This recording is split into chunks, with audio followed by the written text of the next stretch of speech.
Hello, and welcome to Conscious Curiosities, where we unlock the wisdom of the universe which lies within us. I'm your host, Maria Luz, an astrologer, psychic medium, and certified hypnotist. As you may know, I've mostly moved over to my Substack, Astrology, Alchemy, and Honest Recovery. So I am sharing an audio from my Substack post for you today, and I'd love to have you join me over there.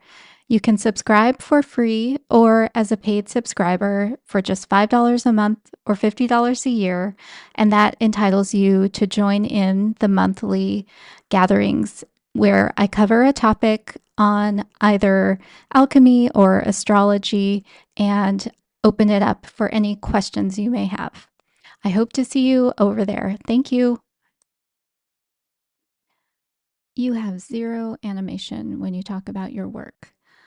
It was February 2023, and astrologer Barbara Yaffe was reading my natal chart, responding to my usual spiel about what I did for a living. Only I was used to people responding with a comment like, wow, or that's cool. In other words, to the impressiveness of the career itself, not observing the person in the career. To a psychic astrologer, it was glaringly obvious that my heart had moved on. Barbara was basically pointing out that if the career impressed others but failed to engage my heart, I was screwed. 4 months sober at that point, I didn't immediately grasp that I was done with what I had made my life's work and a large part of my identity. I was still walking around on Bambi legs, excited about my newfound freedom from the obsessive compulsive disorder that centered around alcohol and its numbing and self-punishing cycle.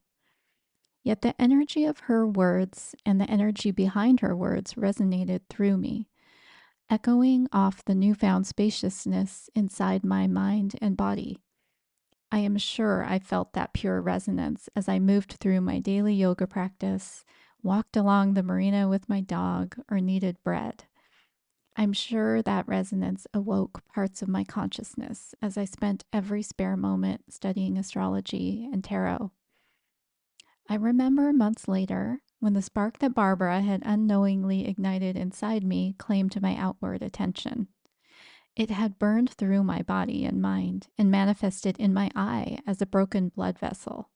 My eye became blood red, a manifestation of what I could not see, and nothing would soothe it. The Six of Swords appeared frequently in my twice daily tarot 3-card spread. I was traveling frequently then, and it didn't matter whether I was using my cards at home or the app when I was on the road.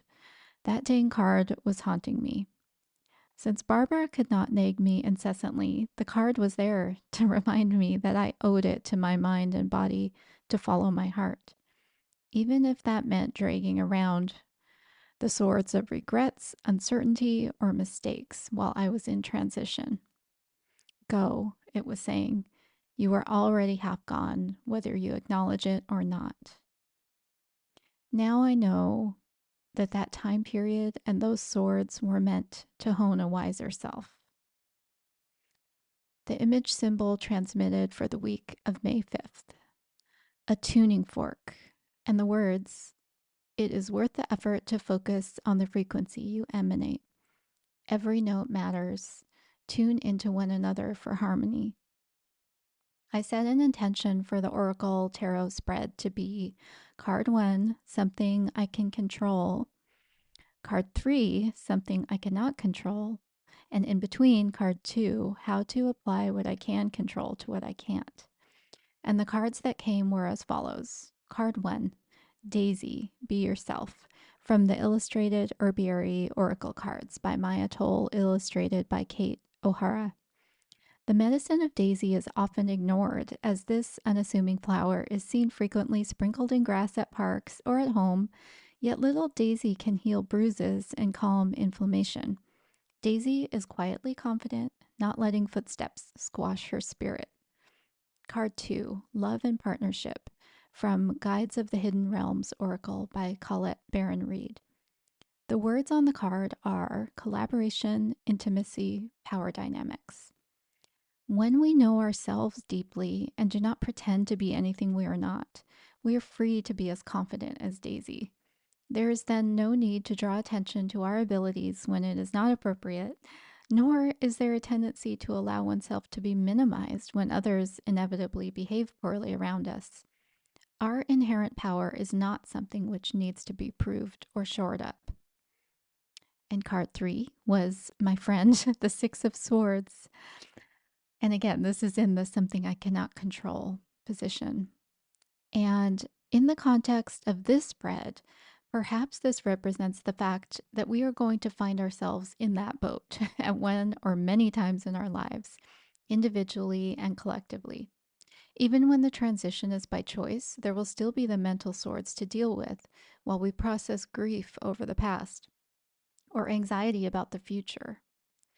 Taken together with the image symbol, these cards emphasize how interdependent we are. It is easy to forget that when we do not realize we are behaving in a self centered manner out of anxiety or unaddressed grief. It is also easy to mistake codependency for interdependency. It is also easy to think in terms of extremes, missing those transition periods where we are using our tuning forks to adjust ourselves in response to the internal and external circumstances we find ourselves in. During the period when I was repeatedly drawing the Six of Swords card, I am sure that my mind and body were acting to protect my heart by not acknowledging that my heart wanted to move to uncharted waters. An analogy may be having a child or pet in one's care. You don't want them to be harmed, so you could confine them to a padded room, I suppose. Or at the extreme, just leave the door open and hope they'll survive in the world. Of course, we must use our tuning forks to hit the right note of protection at the right time. So too do we find that it doesn't serve us to wrap our heart in bubble wrap, nor to allow it to be trampled upon. Ultimately, we find harmony through tuning into ourselves, others, and the situation. Sending you love this week and always, Maria Luz. P.S. Be sure to stay tuned because next Monday I will announce a new benefit for paid subscribers. My newest paid subscriber is helping me beta test this week, and I am so excited. And in the meantime, feel free to check out the services I offer at marialuz.online.